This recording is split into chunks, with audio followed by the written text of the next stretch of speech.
Hola, hola de nuevo. En esta ocasión quiero hablarles de un tema bastante particular y la razón es porque, digamos, hace un tiempo tuve la oportunidad de hablar con personas que son expertas, que son profesionales en el área de la aeronáutica y ciertas preguntas que pudimos intercambiar pues despertaron mi interés sobre el hecho de que en realidad no tenía interiorizado concretamente un concepto elaborado de lo que es volar y cuáles son las definiciones, los tipos, las clasificaciones que rodean a este campo industrial ya a estas alturas, tanto como su historia, los personajes que estuvieron involucrados y qué es lo que nos depara hacia el futuro concretamente de la propulsión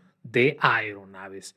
Y esa es la razón por la que en esta ocasión vamos a hablar sobre la industria aeronáutica, haciendo, como suele ser en este canal, un énfasis acerca de el futuro de la propulsión. Así que este es el This Charming Podcast. Yo soy Alan Valdivia, físico de aceleradores de partículas y como siempre es un placer estar aquí con ustedes platicando sobre este tema concreto y pues comencemos.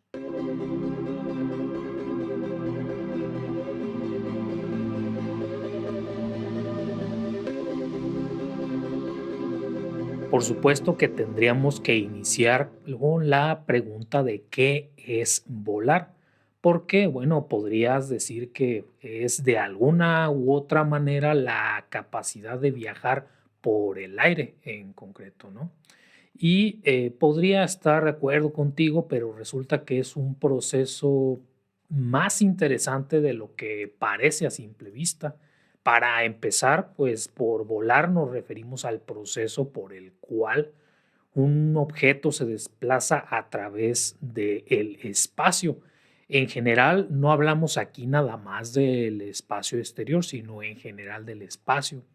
Sin duda existen diversas formas para desplazarnos por este medio, incluso caminar es una forma para hacerlo.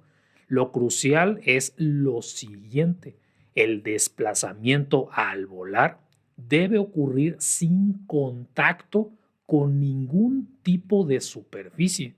Lo más común en el contexto del vuelo es la superficie terrestre, el suelo, pues, para acabar pronto, ¿no?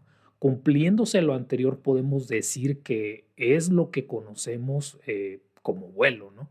Pero existen diversas formas en las que esto puede ocurrir, recordando pues que el concepto hace referencia a desplazarse por el espacio y no a través de un medio, eso sería lo diferente. El vuelo puede ocurrir fuera del aire, por ejemplo, ahora sí en el espacio exterior, en ausencia quise decir, de un medio físico. El vuelo puede lograrse generando sustentación aerodinámica, flotación aerostática o movimiento balístico. Y yo sé que suenan como términos bastante técnicos, pero vamos a indagar al respecto. De los distintos modos surgieron distintos objetos artificiales, ya sea que hablemos de aviones, helicópteros, globos, cohetes y por supuesto naves espaciales que implementan distintos métodos de vuelo.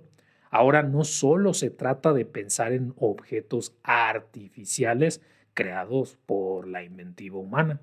Muchas cosas naturales pueden volar, desde animales aviadores a los planeadores o paracaidistas naturales. Incluso podríamos reflexionar en si habríamos imaginado la posibilidad de hacerlo si no hubiéramos observado primero el vuelo en la naturaleza.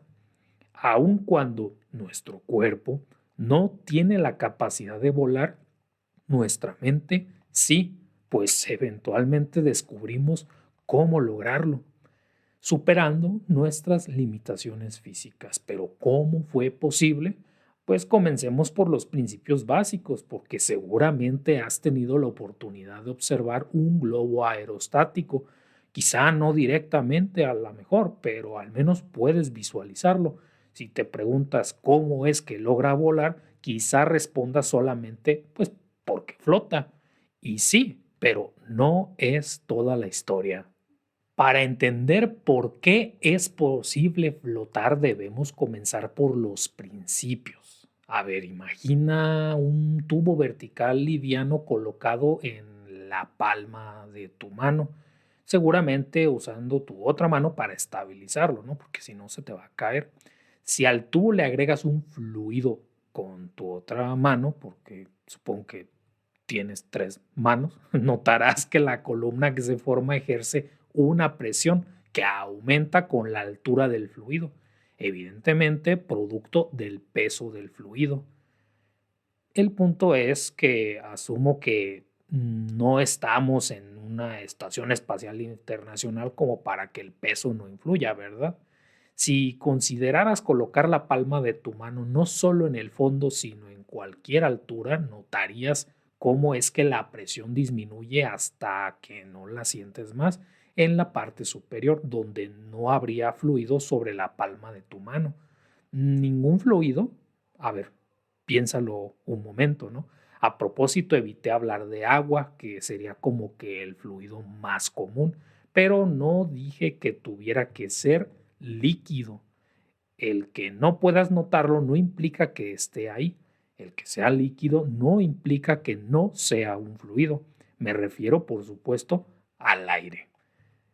Y al tratarse de este fluido, el efecto en tu mano es despreciable, por supuesto, pero técnicamente la presión en la palma de tu mano es menor que la presión en la antepalma de tu mano, la parte de atrás, ¿no?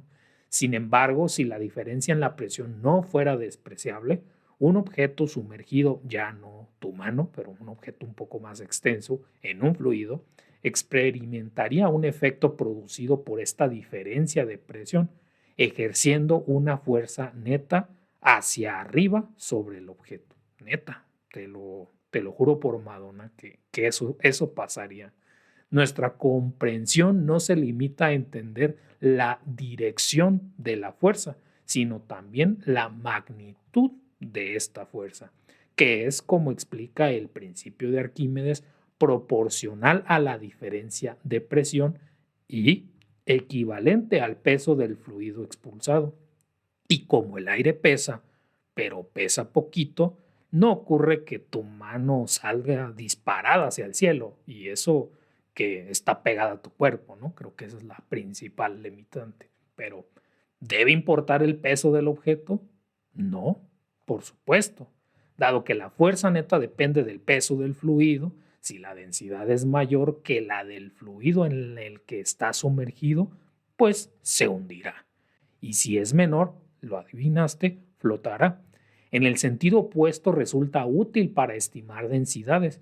Si algo flota en el agua es porque es menos denso, mientras que si se hunde lo será más. Este fenómeno es lo que se conoce como boya. Sí, y la fuerza involucrada se conoce como fuerza de flotación. Lo mismo aplica para otros fluidos, así que no es verdad eso de que todos flotan. Nah, en realidad eso depende de la densidad. Si trata de eso, ¿no? Bueno, esencialmente sí. Vamos a resolver entonces qué es lo que tiene que ver con el proceso de volar. ¿Sabes qué característica única poseen los insectos, las aves y los murciélagos? Analicemos primero por qué pueden volar los objetos, que son más densos que el aire. Seguramente pienses en utilizar algún tipo de sistema de propulsión, pero te estarías adelantando un poquito en esta historia. Resulta que es posible volar sin generar un empuje propulsivo originado por el propio objeto, porque, a ver, un objeto realiza vuelo libre, así es como le denominamos, cuando logra permanecer en el aire sin recurrir a la propulsión.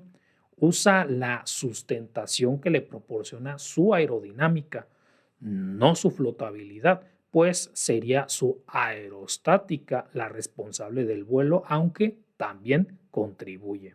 La idea es que el objeto cae, pero cae de a poquito, con una rapidez de caída que depende de varios factores. Pero, ¿cómo se llega a volar en primer lugar? Bueno, pues para el despegue puede lograrse al moverse rápidamente, al ser lanzado desde las alturas o al ser arrastrado por otros medios.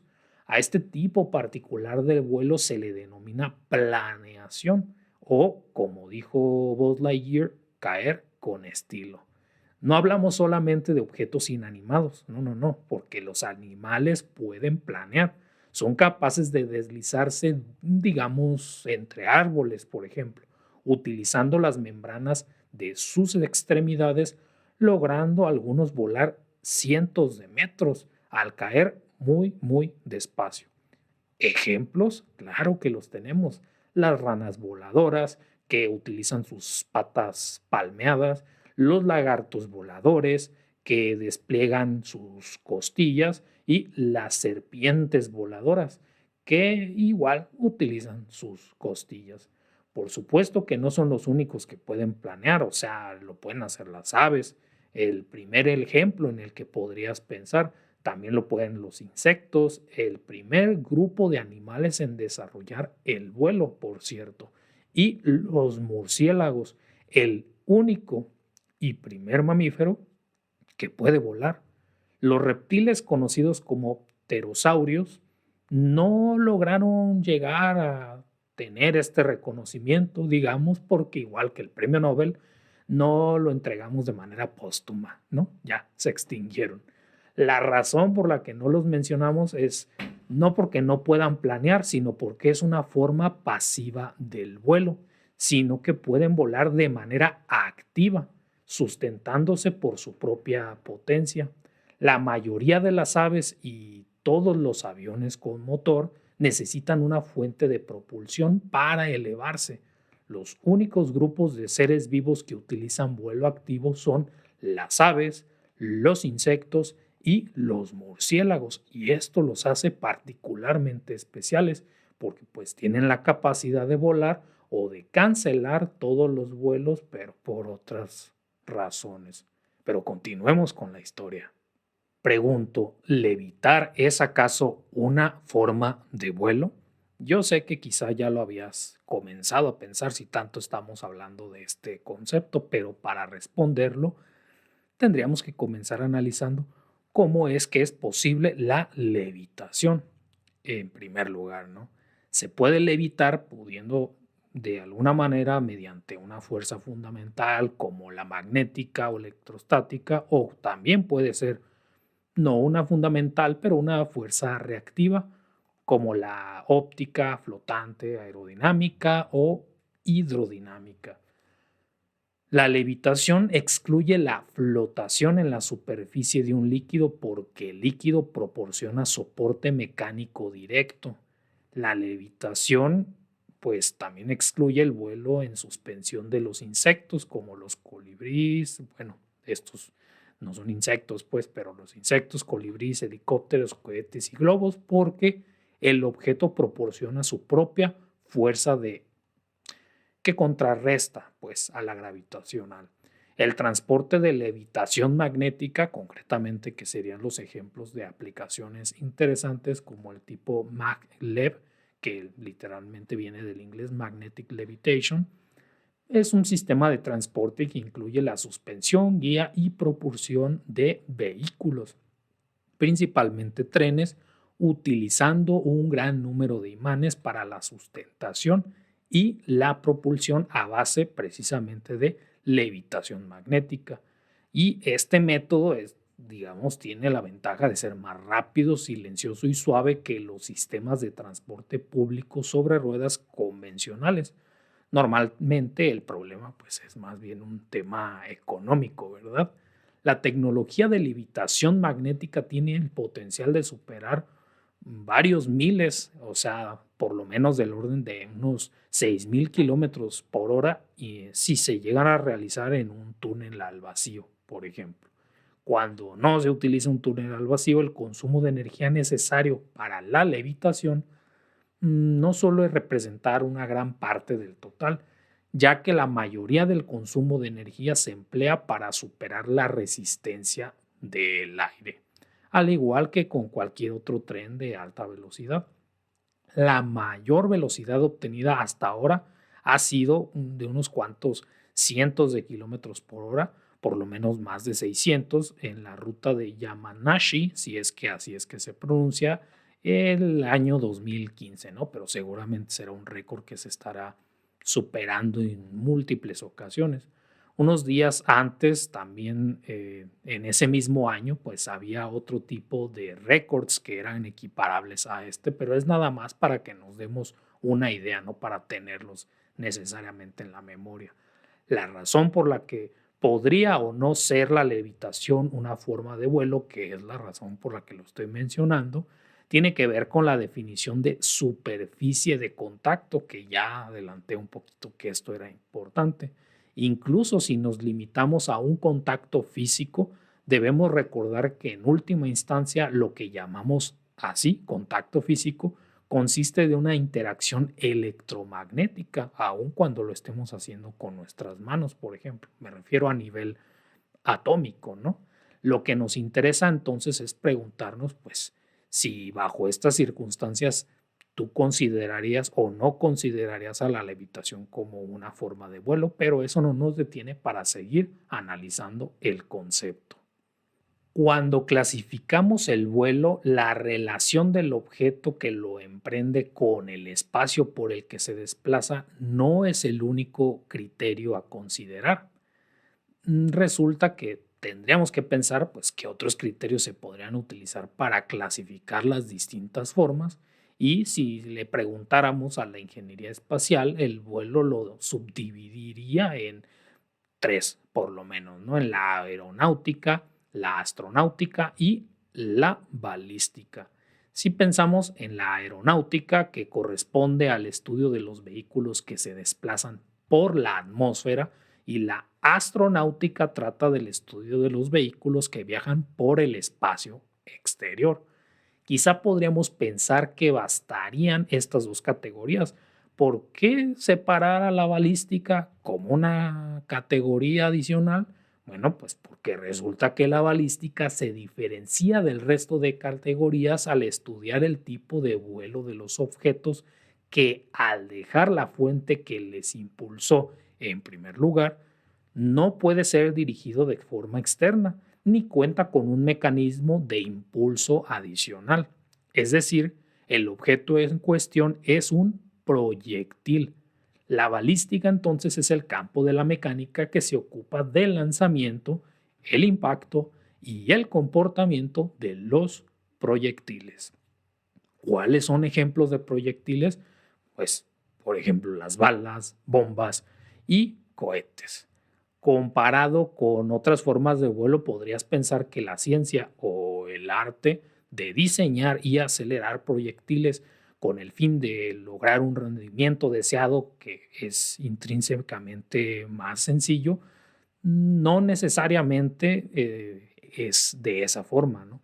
Un proyectil es un cuerpo en movimiento libre, lo que significa que sin considerar el impulso inicial, las fuerzas a las que puede estar sometido son la gravitacional y la que proviene del arrastre, debido a la interacción con el aire durante el vuelo, precisamente. Quizá pienses que un misil balístico pudiera no ser un proyectil, pues un misil de este tipo es guiado. Lo que pasa es que solo es guiado durante la relativamente breve fase inicial del vuelo, mientras que la trayectoria posterior se rige solo por las leyes de la mecánica, en contraste, por ejemplo, con un misil de crucero que es guiado durante el vuelo como si se tratara de un avión. Otros ejemplos más específicos que difieren en cuanto al mecanismo inicial de impulso, pero su vuelo es el de un proyectil, pues también existe, como es el lanzamiento de pelotas, flechas y fuegos artificiales. Si los objetos inanimados son estudiados por la balística, entonces, ¿qué pasa con los objetos animados? Vamos a responderlo. Es momento de establecer la historia del vuelo de los objetos animados. Más allá de hablar de categorías de animales que pueden realizarlo, pues a diferencia de los objetos diseñados por el ser humano, la naturaleza solo cuenta con el mecanismo de evolución. Por ejemplo, ¿podría la evolución hacer volar a los peces? Para analizarlo, comencemos con los animales que sí sabemos que pueden volar. Las aves, durante millones de años, lograron adaptarse a través de la evolución para proliferar como especie. Desarrollaron modificaciones especiales en sus alas y adquirieron diferentes formas de vuelo. Existen varias hipótesis sobre la evolución que pudo producir el vuelo de las aves, incluyendo la de el vuelo por caída y la de el deslizamiento, a partir de correr rápidamente o el saltar suficientemente alto. Si bien la mayoría de los pájaros vuela, existen algunas excepciones. Las aves no voladoras son aves que a través de la evolución perdieron la capacidad de volar, recordando que evolucionar no es sinónimo de mejoría. La falta de vuelo ha evolucionado en muchas aves diferentes de forma independiente, porque no es como que sea un mismo proceso. Ahora, la pérdida de vuelo puede ser solamente por periodos prolongados, pues diversas aves domésticas pueden hacerlo por intervalos cortos de tiempo. Pero en la práctica, algunas aves criadas, como las gallinas, se vuelven totalmente incapaces de volar como resultado de la cría selectiva, que ahora son prácticamente una pechuga con patas, o sea, fuera de las aves domésticas. Los pingüinos no voladores tienen alas adaptadas para su uso bajo el agua y utilizan los mismos movimientos de las alas que la mayoría de las otras aves, pero ahora lo utilizan para nadar, dejando de lado por un momento a las aves. Hablemos ahora del vuelo de los insectos, que utiliza uno de los modelos aerodinámicos básicos, el uso de la palmada y el aleteo, la forma que seguro llegó primero a tu mente, y creando un vórtice. Porque esto se logra en la parte al frente de la dirección del vuelo de las estructuras que les permiten sustentarse, conocido como el borde de ataque, que hablaremos un poquito más adelante de ese concepto, pero se encuentran la mayoría de los insectos. Y los peces. Resulta que existen los llamados peces voladores, que como su nombre indica, pues vuelan. En realidad pueden hacer poderosos saltos autopropulsados fuera del agua, donde sus largas aletas en forma de alas permiten planear por encima de la superficie del agua. La razón principal de este comportamiento se cree que es para escapar de los depredadores submarinos, pero no todo es una ventaja, ¿verdad? Aunque sus periodos de vuelo los exponen al ataque de depredadores, pues por depredadores aviares, digamos, porque la naturaleza opera de maneras misteriosas, ¿no? Eso es lo que pasa con la evolución, pero continuemos. Quizá puedas pensar que si clasificamos el vuelo de los objetos en el vuelo de los objetos que tienen vida y los que no, todas las posibilidades estarían cubiertas. Pero, ¿en qué categoría entraríamos los humanos? La relación del vuelo y el ser humano es muy antigua, o sea, muchas culturas humanas han construido dispositivos que pueden volar, desde los primeros proyectiles como las lanzas, el boomerang y los cometas o las cometas. Pero hacer volar objetos no ha sido suficiente para satisfacer nuestro deseo de poder emprender el vuelo. La historia de la aviación, el vuelo mecánico, se extiende por más de 2000 años desde sus primeras formas, como los intentos de saltar desde lo alto usando cometas, hasta los vuelos modernos, ¿sí? El vuelo de cometas en China se remonta a varios cientos de años antes de nuestra era, mediante las cuales se cree es el primer ejemplo de vuelo hecho por el ser humano. Sin embargo, lo que nos interesa es el vuelo de tipo activo, siendo la planeación una forma pasiva de volar solamente. La idea de poder volar en el siglo XV comenzó a convertirse en el plan para volar en varios diseños que carecían de la ciencia para sustentar sus propuestas. Sería el descubrimiento del gas hidrógeno en el siglo XVIII lo que conduciría a la invención del globo de hidrógeno, dando inicio a los vuelos tripulados. Durante el mismo periodo de tiempo, varias teorías en mecánica dentro del campo de la dinámica de fluidos y la mecánica de los sólidos llevaron a la fundación de la aerodinámica moderna. Sin embargo, como quizá no resulte sorpresa, los globos, tanto de vuelo libre y los atados, comenzaron a ser utilizados pues con fines militares, ¿no? Desde finales del siglo XVIII, con el gobierno francés estableciendo compañías de globos durante la Revolución. Las primeras grandes naves del aire fueron los globos dirigibles rígidos promovidos por Ferdinand von Zeppelin, quien tomó su nombre de una banda de rock o posiblemente fuera al revés, pero el punto es que se convirtieron en sinónimo de dirigibles y dominó los vuelos de larga distancia hasta la popularización durante la década de 1930 de los grandes barcos voladores. ¿Y de qué estamos hablando? Ah, el vuelo mecánico consiste en utilizar una máquina para volar, pero ¿qué tipo de máquina? Podemos incluir a los aviones, helicópteros y hasta las naves espaciales. La aviación se ha revolucionado tecnológicamente con la introducción del avión a reacción. El vuelo sin motor es la capacidad de permanecer en el aire durante un periodo de tiempo sin utilizar ninguna fuente de energía. Los aviones sin motor son vehículos aéreos que pueden volar sin ningún mecanismo de propulsión, precisamente. Aquí estaríamos hablando de planeadores de ala fija, globos ligeros o cometas atadas. Entonces, esto requiere una trayectoria que no sea simplemente un descenso vertical.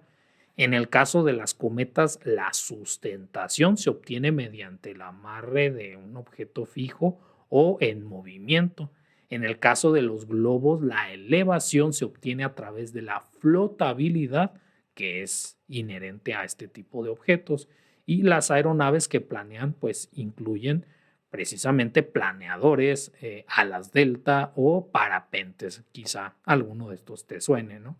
Un perfil aerodinámico es la forma de la sección transversal que tiene un objeto.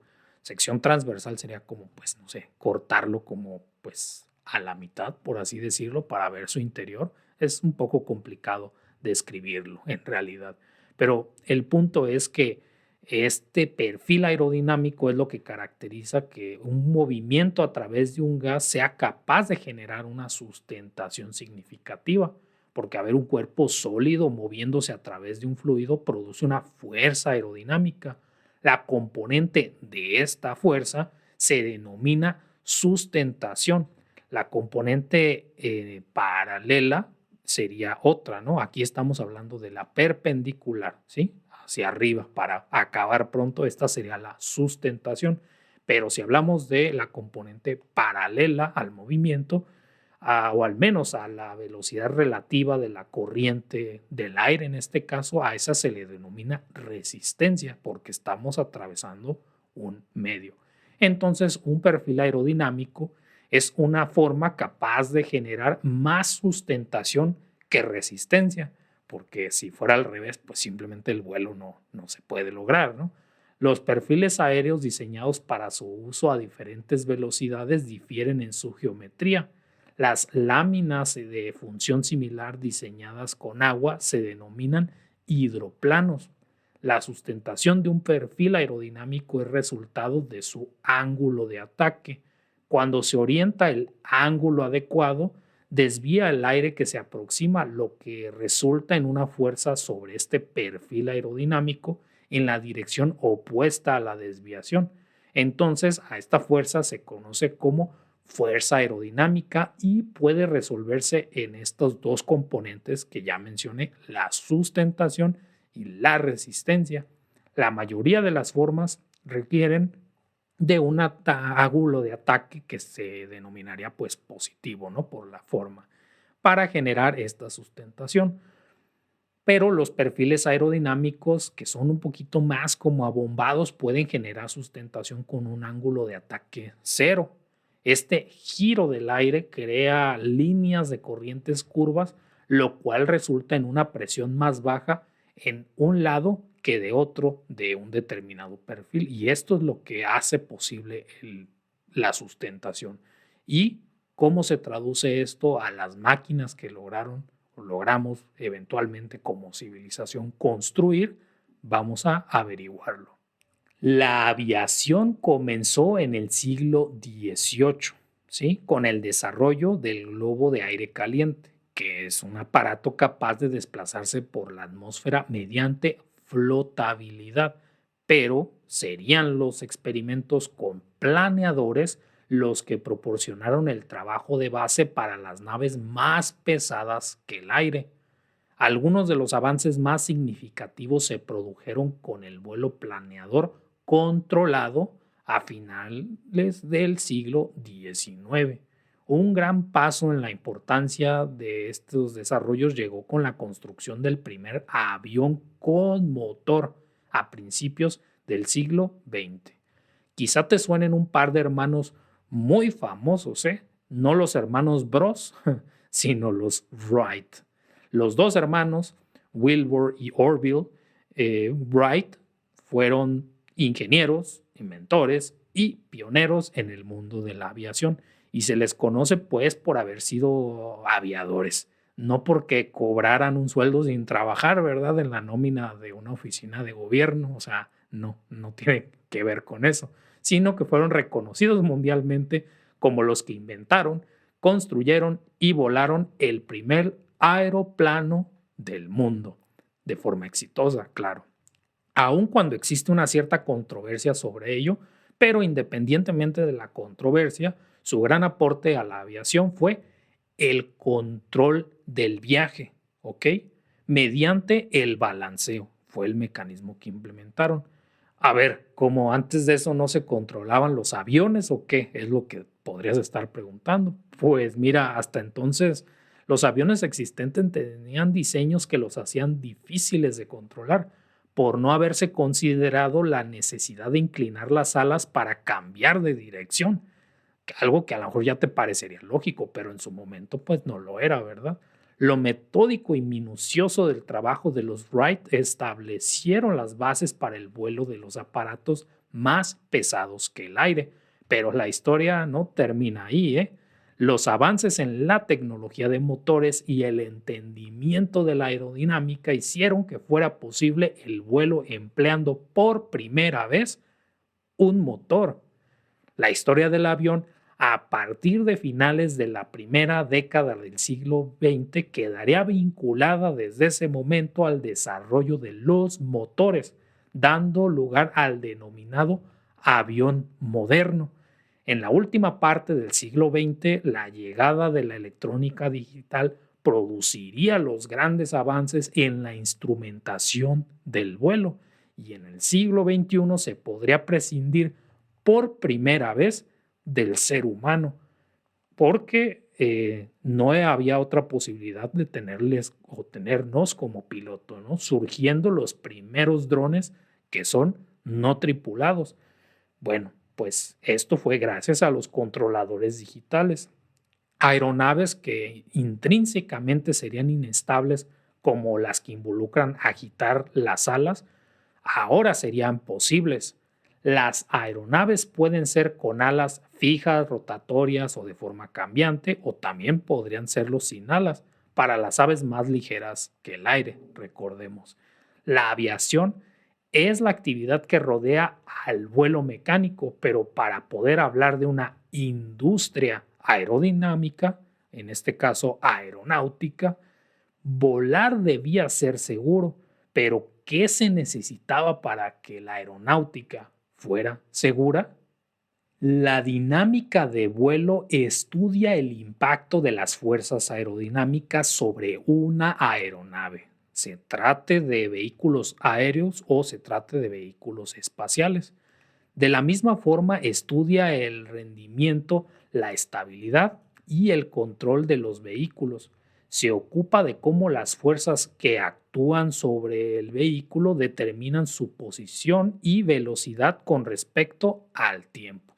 Para una aeronave de ala fija, su orientación cambiante con respecto al flujo de aire local está representado por dos ángulos críticos: el ángulo de ataque del ala y el ángulo de ataque de la cola vertical. Un ángulo de deslizamiento lateral surgirá si una aeronave pues da bandazos, ¿no? Como se le llama. Y si la aeronave se desplazara en algún momento de manera lateral. La dinámica del vuelo de las naves espaciales implica, en este caso, tres fuerzas principales: la de propulsión, la de gravitación y la de resistencia. La fuerza de propulsión y de resistencia tienen una influencia menor sobre una determinada nave espacial en comparación pues con las fuerzas gravitacionales. En general, la aerodinámica estudia el movimiento del aire, particularmente cuando es afectado por un objeto sólido, y bueno, es un subcampo de la dinámica de fluidos y la dinámica de los gases.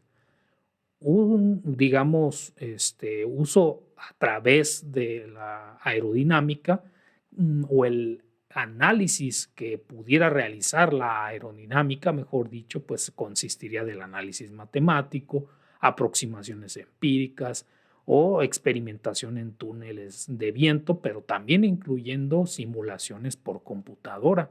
Y esto ha formado una base pues ya más racional para el desarrollo del vuelo más pesado que el aire y de otro tipo de tecnologías colaterales.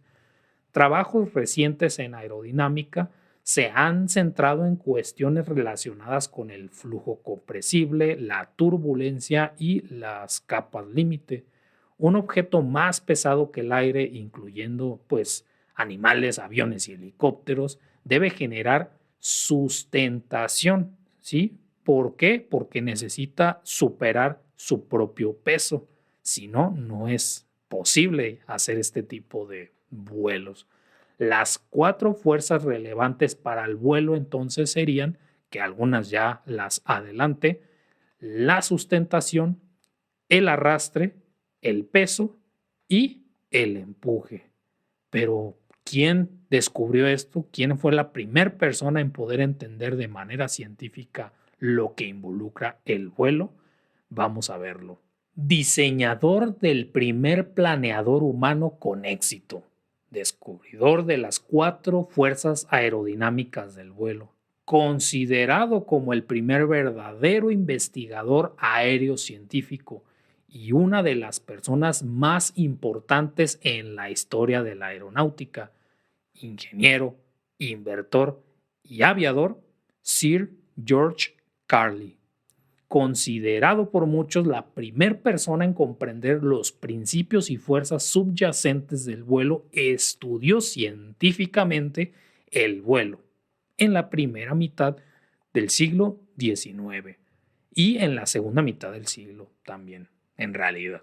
Expuso en 1799 el concepto del avión moderno como una máquina voladora de ala fija, muy importante, con sistemas separados para la elevación, propulsión y control.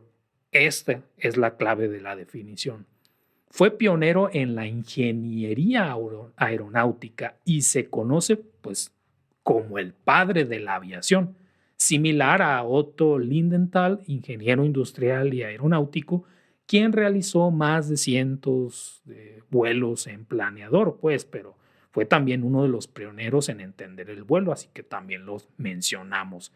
El diseño moderno de los aviones se basa en estos descubrimientos y en la importancia de las alas combadas, también identificadas por Carley. Y básicamente pues construyó el primer modelo de avión volador y también diagramó los elementos del vuelo vertical. También diseñó el primer planeador que, según se ha informado, transportaba un ser humano en el aire que llevó a alguien hasta las alturas, ¿no? Predijo correctamente, y esto me parece bastante destacable, que el vuelo sostenido no se produciría hasta que un motor ligero o suficientemente ligero fuera desarrollado tal que proporcionara el empuje y la sustentación adecuados. La clave era entonces enfocarse en el peso del motor también y su potencia, ¿no? Los hermanos Wright reconocieron su importancia para el desarrollo de la aviación y ayudó a fundar el primer instituto politécnico del Reino Unido, la Royal Polytechnic Institution, actual Universidad de Westminster. ¿Ok? Fue también su presidente y fundador de la Asociación Británica para el Avance de la Ciencia. Era primo lejano del matemático Arthur Cayley, uno de los fundadores de la Escuela Británica Moderna de Matemáticas Puras, por si no habías oído hablar de este personaje. Y su trabajo fue, como ya se mencionó, replicado y ampliado por los hermanos Wright. Pero habría que entrar en detalle de cuáles son estas fuerzas, ¿no? ¿Te suena eso de que a toda acción corresponde una reacción? No es un mantra pseudocientífico, aunque así lo lleguen a utilizar algunos, sino que hablamos de la descripción de la fuerza de reacción que es descrita cuantitativamente por la tercera ley de Newton. Pero aún si eso suena muy general, la idea es que cuando un sistema pierde o adquiere aceleración, de acuerdo a su masa, pues en una determinada dirección, la masa acelerada causará una fuerza de igual magnitud, pero de sentido contrario. Por ejemplo, si el sistema fuera un contenedor de agua, sobre el contenedor se está ejerciendo una fuerza. Si se cae, siendo acelerado por la gravedad, pero también podría tener una perforación, perdiendo agua. De esta manera, pues estaría perdiendo masa el sistema, por lo que también experimentaría una fuerza en esta situación. La medida en la que se acelera o desacelera, o en la medida en la que pierde o gana masa, así será la fuerza que se ejerce en o desde el sistema. Dependiendo del contexto, a la fuerza se le puede denominar de distintas maneras. Por ejemplo, cuando la fuerza es perpendicular hacia una superficie se le llama empuje, que a esta condición le llamamos normal a la superficie. Es decir, si empujas un frasco, el frasco también te empuja a ti. Es el resumen, ¿no? Pero al mediarse por la masa, el frasco es el que se mueve y no tú. El empuje, al ser una fuerza solo con otro nombre, se mide en newtons. Entonces, un avión de ala fija, al desplazarse por el aire, pues genera un empuje hacia adelante. La forma en la que ocurre puede ser debido a las aspas giratorias de una hélice, a un ventilador giratorio o por la expulsión de gases calientes. El empuje hacia adelante es igualmente proporcional a la masa de la corriente de aire. Ninguna sorpresa, pero pues poco, pero el aire pesa. La magnitud del empuje depende de la masa multiplicada por la diferencia entre la velocidad del avión y la de la corriente del aire. Las sustancias químicas comunes que se utilizan, entre otras cosas, para crear el movimiento o la misma propulsión se denominan propulsores. Usualmente consisten de un combustible y un oxidante. Otros propulsores son líquidos que pueden ser vaporizados también. En los cohetes se utilizan los propulsores para producir un gas que puede ser dirigido a través de una boquilla, produciendo así el empuje. En los cohetes, el propulsor del cohete produce un escape y el material agotado suele ser expulsado a presión a través de una tobera. La presión puede ser de un gas comprimido o un gas producido por una reacción química. El material de escape, el residuo de la propulsión, puede ser un gas líquido o incluso un plasma. Y si este es el empuje, ¿cómo es que se obtiene la elevación?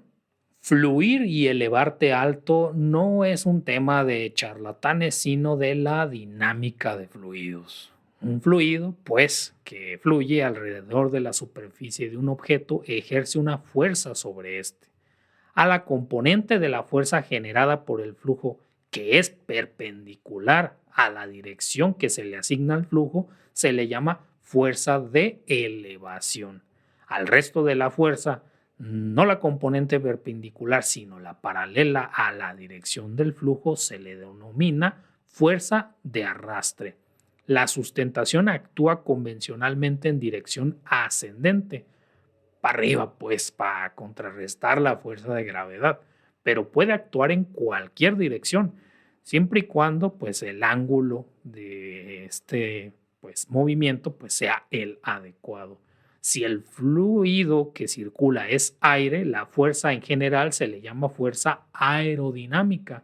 En cualquier otro líquido, en particular agua, se le denomina fuerza hidrodinámica. Lo sé, o sea, pero a ver, yo no le puse los nombres, pero es porque se distingue de otros tipos de sustentación en los fluidos. Todo bien con el movimiento y así, pero pues recordemos que no toda elevación surge del movimiento. La elevación aerostática, en la que un objeto es más ligero que el fluido circundante, no requiere de movimiento y justo es lo que se usa en los, por ejemplo, globos, dirigibles, barcos y submarinos. La elevación de planeo en el que solo la parte inferior de este cuerpo se sumerge en un fluido, por ejemplo, es utilizado por embarcaciones a motor y entre otras aplicaciones. Ahora sí, la sustentación aerodinámica resulta cuando las alas, digamos, de una aeronave hace que el aire al circular se desvíe tal que pueda provocar una fuerza en la dirección opuesta. La sustentación comúnmente se asocia con el ala de un avión, aunque esta también se genere con los rotores de los aviones. Es decir, solo piénsalo, son como alas, pero más pequeñas, pero también moviéndose en círculos. Aunque el significado común de la palabra elevación sugiere que la sustentación se opone a la gravedad siempre, la sustentación aerodinámica puede dirigirse en cualquier pues, dirección, ¿no? Cuando un avión está en crucero, la elevación se opone a la gravedad. Eso es lo que quieres, ¿no? Pero la elevación se puede producir en un cierto ángulo al descender, al ascender o al inclinarse. Precisamente en los autos que están diseñados para llegar a muy altas velocidades, se diseñan para que la fuerza de sustentación no se dirija hacia arriba, porque si no los vas a levantar, sino hacia abajo, para mantener la estabilidad del vehículo. Pero entonces, esta es la fuerza de elevación. ¿Qué pasa con la fuerza de arrastre? En general, no nos sorprende cuando un objeto deja de moverse, pues sabemos que la fricción existe. Si el objeto en cuestión vuela, digamos, pues ocurre lo mismo, siendo en este caso ahora la resistencia del aire la que está involucrada, la que produce una fuerza que actúa en sentido contrario a la dirección del movimiento. Las alas, cuando son largas y estrechas, son capaces de desviar una gran cantidad de aire a baja velocidad, mientras que cuando estas, por el contrario, son más pequeñas, para desviar una cantidad equivalente de aire, si es que las quisiéramos comparar, necesitan mayor velocidad de avance. Sin mayor sorpresa, a esta componente de la fuerza aerodinámica se le denomina, como ya lo hemos venido adelantando, pues la fuerza de arrastre. Si bien la sustentación aerodinámica se crea por el movimiento de un objeto, sus características particulares se deben a la forma y al ángulo para desviar el aire, para que pues el vuelo se pueda mantener con las características deseadas, que suelen ser que sea un vuelo recto y nivelado. La sustentación, si es que se pretende mantener el vuelo, debe ser igual y en sentido opuesto al peso, que no olvidemos es otra de las fuerzas aerodinámicas. Al existir la sustentación, inevitablemente se genera una fuerza de retardo, la cual se le llama pues arrastre, ¿no? Como ya lo hemos venido mencionando. Y sí, o sea, sé que son muchos términos técnicos, pero mira, o sea, ante la duda, todas las fuerzas en las que podrías pensar, sean estáticas o dinámicas, mientras se apongan al movimiento, súmalas para definir la fuerza de arrastre. Digo, ante la duda, punto. Como la sustentación y el arrastre son ambas fuerzas aerodinámicas, la relación entre ambas fuerzas es una indicación de la eficiencia aerodinámica. Imaginarás que es deseable que la eficiencia pues sea alta, pero ¿cómo se logra una alta eficiencia? Bueno, pues un mayor ángulo de ataque para fines prácticos es esta inclinación de la parte frontal del ala, por ejemplo, de un avión en relación con el movimiento de avance que no necesariamente coincide con la inclinación del avión, que luego esto puede ser la confusión. Y esta modifica el flujo de aire desviado resultando en una sustentación adicional. Pero un mayor ángulo de ataque genera una resistencia extra, así que, bueno, en realidad es un juego de balancear tus fuerzas que nada tiene que ver con realinear tus chakras, ¿verdad? Esas sí son pseudo cositas. Y entonces, ¿cómo se define numéricamente esta relación? Cuando se trata de hacer cálculos de la aerodinámica de un ala, es conveniente definir numéricamente la relación entre la sustentación y la resistencia. Un avión tiene una alta relación de cuánta sustentación se obtiene a pesar de cuánto arrastre genera, pues mediante una división. Si la sustentación es muy grande o el arrastre es muy pequeño o ambos, el resultado pues es un número muy grande, ¿cierto?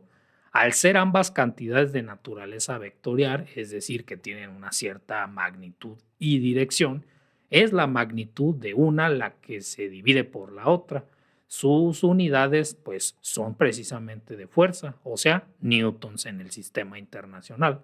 Se dice que se cancelan estas unidades pues durante el proceso de la división, de tal forma que, así es, lo adivinaste, el resultado es un número adimensional, es decir, sin unidades, un numerito, pues.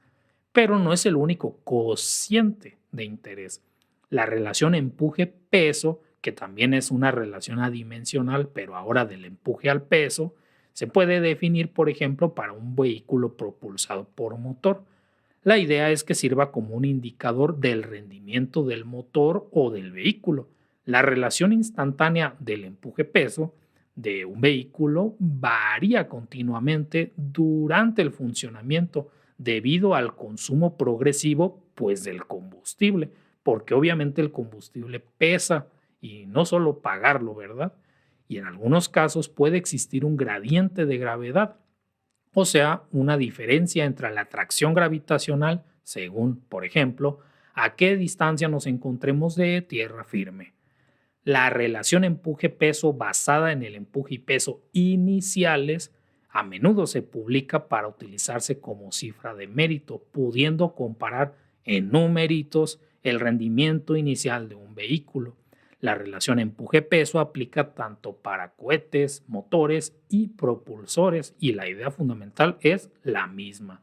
Si la relación empuje-peso es mayor que la fuerza de gravedad local, entonces el vuelo puede suceder, donde si no especificamos lo contrario, nos estaríamos refiriendo a una gravedad estándar terrestre, claro, porque pues terracentrismo, ¿cierto?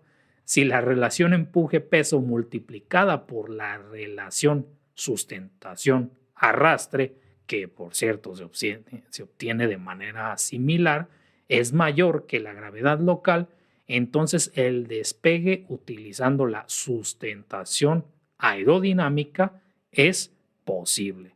De esto radica la importancia de poder definir ambos coeficientes, pero entonces, ¿cómo sucede concretamente emprender el vuelo? El alcance de los objetos que vuelan mediante propulsión están limitados por la resistencia que producen, pero la cantidad de energía que pueden almacenar es la que determina su límite, así como la eficiencia con la que pueden convertir esa energía en propulsión. Para aeronaves con motor, dado que no toda la energía puede ser utilizada para el movimiento, al manifestarse de esta forma, pues no mecánica, concretamente en forma de calor, la porción que sí es utilizable se determina por su fracción de combustible, así como la energía específica del combustible utilizado. Para un motor dado se especifica la potencia alcanzable, pero es la relación potencia-peso la que determina una medida del rendimiento real de cualquier fuente de energía. El cálculo de esta relación comúnmente se aplica a motores y fuentes de energía móviles, con la idea de poder comparar distintas fuentes de potencia. La relación potencia-peso es la que normalmente se especifica en su valor máximo, aún sabiendo que el valor real puede variar, ¿sí? La relación recíproca, es decir, la relación peso-potencia, es un cálculo que comúnmente se usa para vehículos en general, desde autos hasta aeronaves. La eficacia de la propulsión determina cuánta energía generan los vehículos a partir de una unidad de combustible, situación que se realiza de forma cíclica, mientras que la eficiencia de propulsión se expresa como la proporción de la energía mecánica. La eficiencia del ciclo se expresa como el porcentaje de la energía térmica. Con lo anterior en mente, la eficiencia de propulsión siempre menor que la unidad, que el número uno, pues porque la conservación, mejor dicho, del momento requiere que el escape tenga parte de la energía cinética, por lo que el mecanismo de propulsión nunca es perfectamente eficiente. Todo es a cambio de algo, especialmente pues cualquier cosa que tenga que ver con la eficiencia. Sea lo que sea que pretenda volar, necesita una alta relación peso-potencia para generar suficiente sustentación para por lo menos lograr el despegue. Los aviones convencionales aceleran a lo largo del suelo hasta que se genera suficiente sustentación para el despegue, mientras que para aterrizar el proceso se invierte. Sin embargo, los métodos utilizados para despegar pueden ser incluso diferentes a los empleados para el aterrizaje. Ahora, todo esto pareciera como lo fundamental, las bases que permitieron el vuelo mecánico en primer lugar. Pero, ¿qué sucede con la época moderna? Alcanzar el vuelo permitió tener consecuencias positivas en el incremento del capital humano, capital humano y la ayuda humanitaria. El sector aéreo internacional posibilita mejorar la calidad de vida de las personas a través de diferentes acciones que tienen un impacto en la cotidianidad. El desplazamiento masivo de personas ha contribuido al crecimiento del capital humano a nivel global, ya que cada vez más personas viajan, específicamente estudiantes, por ejemplo, quienes lo hacen también hay por placer o pues para propósitos de algún tipo de negocio. Por otro lado, los aviones han jugado un papel principal para desplazar ayuda humanitaria a lugares que pueden ser muy difíciles de acceder por vías terrestres. para lograr que los vuelos fueran algo común, la seguridad de la aviación fue un campo a desarrollar pues obligatoriamente al estudiar y poner en práctica la gestión de riesgos en la aviación. Esto incluye la prevención de accidentes de aviación y los incidentes, por supuesto, a través de la investigación, la formación de personal de aviación y los pasajeros, incluyendo al público en general, pero también en el diseño de aeronaves e infraestructuras de aviación.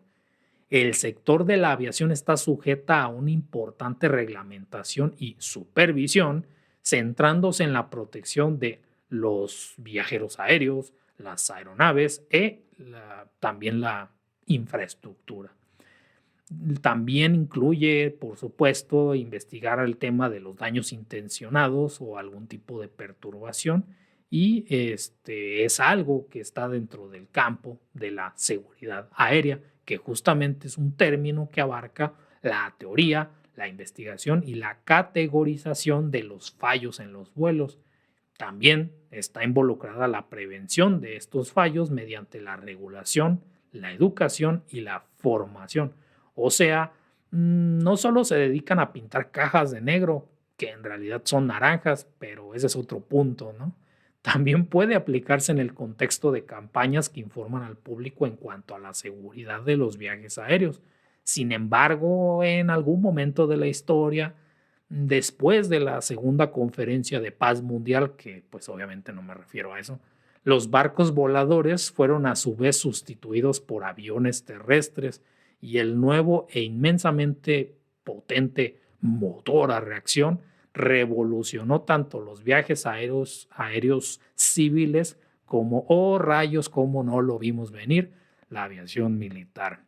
Porque trasladar personas a lugares lejanos en tiempos reducidos puede ser la meta de la aviación, pero no es difícil imaginar que el ser humano no tardó en imaginar al avión como un instrumento de guerra.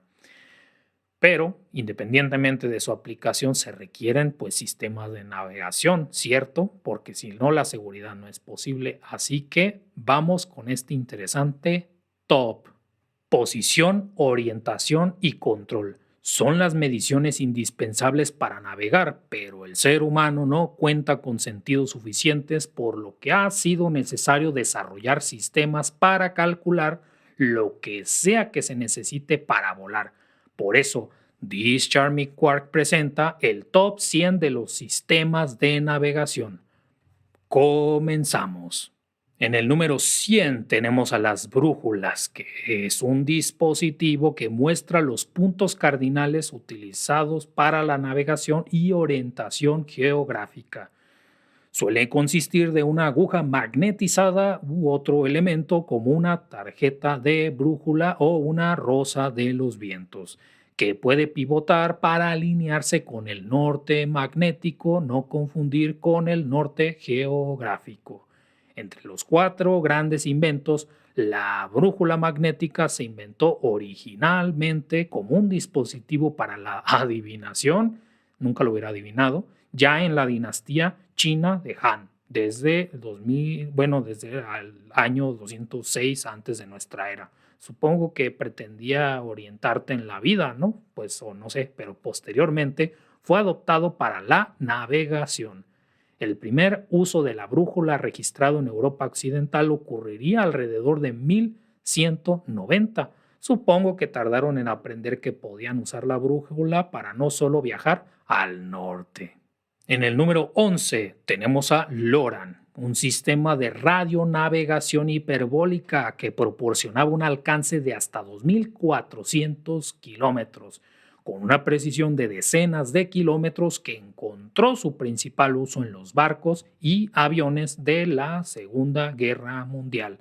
LORAN, en su forma original, era un sistema caro de implementar porque requería una pantalla de tubos de rayos catódicos, CRT, lo cual limitaba su uso a los militares y a los grandes usuarios comerciales. Los receptores automáticos estuvieron disponibles en la década de 1950, pero la misma electrónica mejorada también abrió la posibilidad de nuevos sistemas con mayor precisión. En el número 10 tenemos a los rastreadores de estrellas, que es un dispositivo óptico que, como su nombre sugiere, mide las posiciones de las estrellas utilizando fotoceldas o sensores fotográficos. Como las posiciones de muchas estrellas han sido medidas con un alto grado de precisión, un rastreador de estrellas en un satélite o en una nave espacial puede utilizarse para determinar la orientación de la nave espacial relativa a las estrellas. Para ello, el rastreador debe obtener una imagen de las estrellas para medir su posición aparente en el marco de referencia de la nave espacial e identificarlas para que su posición pueda ser comparada con su posición absoluta conocida en un catálogo de estrellas. La unidad de medición inercial UMU es un dispositivo electrónico que mide e informa la fuerza específica, velocidad angular y a veces la orientación de un objeto intermitentemente. Es una combinación de acelerómetros, giroscopios y a veces magnetómetros. La IMU se utiliza normalmente para maniobrar aeronaves y los desarrollos recientes han permitido la producción de posicionadores satelitales con una unidad de este tipo integrada.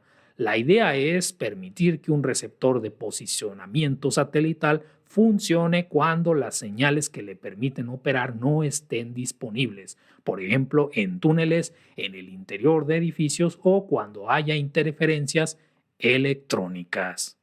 Pero todavía no acabamos porque en el número 0 tenemos a los altímetros. Un altímetro es un instrumento utilizado para medir la altitud de un objeto por encima de un nivel fijo. La forma más común para calibrarlos es mediante diferencias de presión, siendo hectopascal la unidad más común. Para obtener una lectura precisa de la altitud, la presión barométrica local debe ser calibrada correctamente. El éxito de la navegación aérea no solo implica pilotear una aeronave, sino evitar perderse, sin infringir las leyes que se aplican a las aeronaves o poner en peligro la seguridad de las personas. Las técnicas utilizadas para la navegación dependerán de si la aeronave está volando bajo las reglas del vuelo visual o las reglas del vuelo por instrumentos. ¿Es el final de este top? Pues para nada. En el número -1 tenemos a los sistemas de guiado siendo un sistema virtual en realidad, que implementa un control del movimiento de una nave. Cuando hablamos de sistemas guiados nos referimos al proceso de calcular cambios de posición, velocidad, altitud e índices de rotación de un objeto en movimiento, por supuesto, y es el resultado del sistema de navegación, siendo este una entrada para el sistema de guía.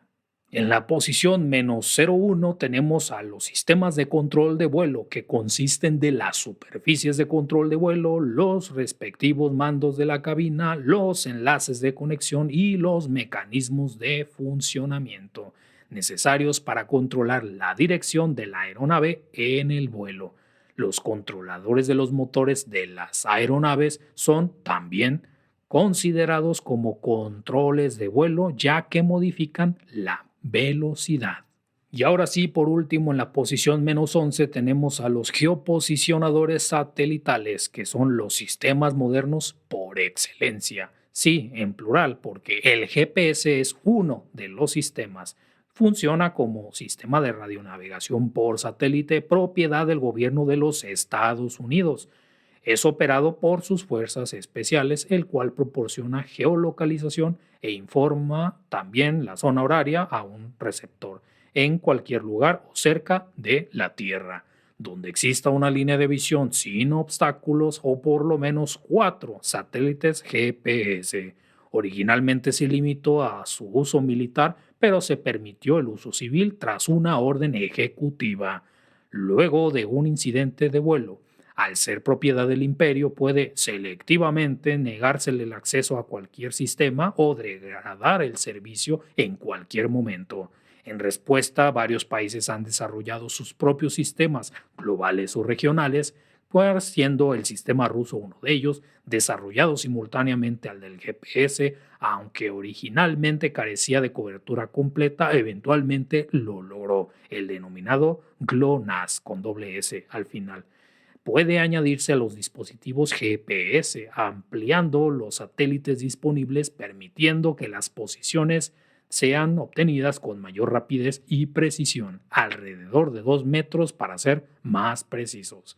La Unión Europea hizo lo mismo, pero a su sistema le denominaron Galileo, por nombrar los más conocidos. Cuando la disponibilidad selectiva se levantó, el GPS tenía una precisión de unos 5 metros de precisión, pudiendo ser mayor si los receptores utilizaban la banda de frecuencias conocida como L5. Sería apenas a partir del 2021 que 16 satélites GPS comenzaron a emitir señales en esta banda, la L5, pero se consideran en condiciones preoperativas porque el plan es llegar a 24 satélites aproximadamente en 2027. Y esto fue el top 100. Pero a ver, ¿cuáles son las características de los vuelos comerciales regulares? Pues la velocidad, altitud y duración. Pero para poder hablar de cosas más allá de lo estándar, podemos empezar mencionando que existe una unidad interesante que determina si estamos en unas condiciones infrasónicas o no, y no es otra cosa que el número Mach o Mach. De hecho, debí investigar cómo se pronuncia primero, pero es MACH, conocido en el uso coloquial, pues así, nada más, como Mach. Es una medida de velocidad relativa que se define como el cociente entre la velocidad de un objeto y la velocidad del sonido en el medio en el que se mueva dicho objeto, por supuesto. Es un número adimensional, como quizá ya lo adivinaste, normalmente usado para describir la velocidad de los aviones. Mach 1 equivale a la velocidad del sonido, o sea, un avión desplazándose a esa velocidad, mientras que Mach 2 es 2 veces la velocidad del sonido. Este número fue propuesto por el físico y filósofo austriaco Ernst Mach, que pues vivió en 1838 hasta 1916, uno de los más grandes teóricos de la física de los siglos XIX y XX, en realidad. Como una manera sencilla de expresar la velocidad de un objeto, pues Mach pues, definió esto con respecto a la velocidad del sonido. La utilidad de este número reside en que permite expresar la velocidad de un objeto no de forma absoluta en una unidad como kilómetros por hora o metros por segundo, sino tomando como referencia la velocidad del sonido. Algo interesante desde el momento en que la velocidad del sonido cambia dependiendo de las condiciones de la atmósfera. Por ejemplo, cuanto mayor sea la altura sobre el nivel del mar o menor la temperatura de la atmósfera, menor es la velocidad del sonido. De esta manera, no es necesario saber la velocidad del sonido para saber si un avión que vuela a una velocidad dada la ha superado. Basta con saber su número de Mach. Desde el punto de vista de la mecánica de fluidos en concreto, la importancia de este número reside en su relación con la compresibilidad de un gas. Cuando este número es menor a 0.3, se considera fluido incompresible. En el estudio de la aerodinámica y modelos con aire o gases, simplificando notoriamente los cálculos realizados por computadora. Esta unidad se usa comúnmente con objetos moviéndose a alta velocidad en un fluido. Por ejemplo, a temperaturas de 15 grados Celsius, Mach 1 es igual a 340.3 metros sobre segundo, que en kilómetros pues es 1225 kilómetros por hora, para que nos demos más o menos una idea, pero esto en la atmósfera. Entonces, el número de Mach no es una constante, ya que depende de la temperatura, y esto pues determina como las condiciones inferiores de un número de Mach menor a 1, pues estaríamos hablando de un vuelo infrasónico, ¿no? Que no es un término común porque simplemente es el vuelo regular, pero si hablamos de un vuelo infrasónico y ya definimos que existe una unidad Mach, pues seguramente existe el vuelo supersónico. pues de eso es lo que vamos a hablar. La velocidad supersónica es la velocidad de un objeto que supera la velocidad del sonido, o sea, Mach 1 o superior. Para los objetos que viajan en aire seco de una temperatura de 20 grados centígrados, o si prefieres las retarded units, pues a 68 grados Fahrenheit, a nivel del mar esta velocidad es aproximadamente 342.2 metros por segundo, ¿no? Es la unidad de velocidad. Y estas velocidades, pues ya cuando son superiores a 5 veces la velocidad del sonido, por ejemplo, ya Mach 5, son a menudo denominadas, pues ya no supersónicas, sino hipersónicas, pero todavía no hablemos de ese tema, ¿no? Los vuelos durante los cuales solo algunas partes del aire que rodean a un objeto, como los extremos de las palas del rotor, concretamente, alcanzan velocidades supersónicas, pues a esto se le denomina transsónico, ¿sí? Solo ciertas partes superan la velocidad. Esto ocurre típicamente, pues en algún lugar entre 0.8 y 1.2 Mach. Los sonidos, a ver, pues son vibraciones que viajan en forma de ondas de presión en un medio elástico, ¿no? No olvidemos eso. Los objetos se mueven a velocidad supersónica cuando estos se mueven más rápidos que la velocidad a la que se propaga el sonido a través de un medio particular, insisto.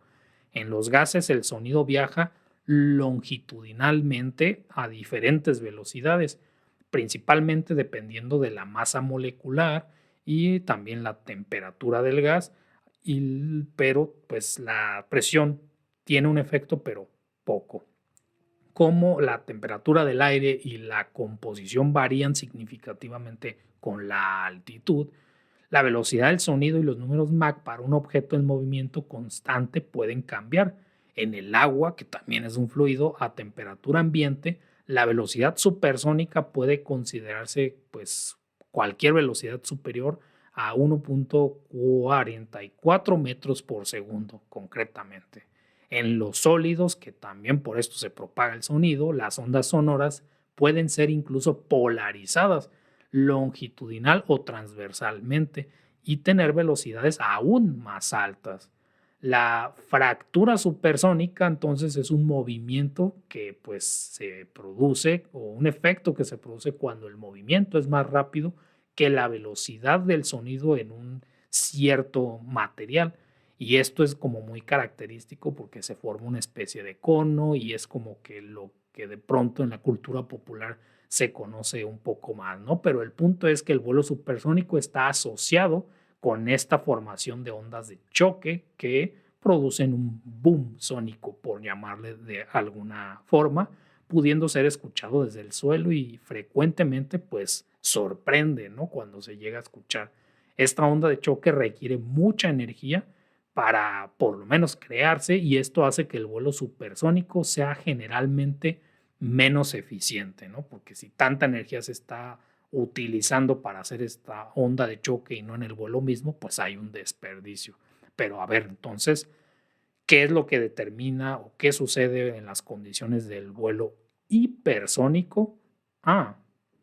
Imagina que puedes alcanzar un vuelo de muy alta velocidad donde la compresión del aire debido al movimiento a través del aire genera un calor tan intenso que provoca cambios químicos en el aire, aproximadamente el 85% de la velocidad del sonido es suficiente para que se empiecen a producir este tipo de efectos. El vuelo hipersónico se ha logrado mediante la reentrada de naves espaciales, concretamente, como el transbordador espacial y la Soyuz, solamente por dar algunos ejemplos. Pero para entender cómo puede una nave entrar a la atmósfera, pues primero tenemos que definir cómo es posible que salga. Y esto nos lleva necesariamente a hablar del concepto de la velocidad de escape. Y esta no es otra cosa que la velocidad con la que un objeto cualquiera necesita alcanzar para poder alejarse de manera indefinida si no hubiera ningún otro tipo de limitación para que un cuerpo o un sistema más masivo, el cual esté, digamos, ligado gravitacionalmente a un cierto planeta, pues pueda liberarse. La velocidad de escape depende de la masa del cuerpo o el sistema masivo, no tiene que ser nada más uno solo, y de la distancia que separa concretamente los centros de masa de ambos, ¿no? Que sería como el cálculo interesante por realizar.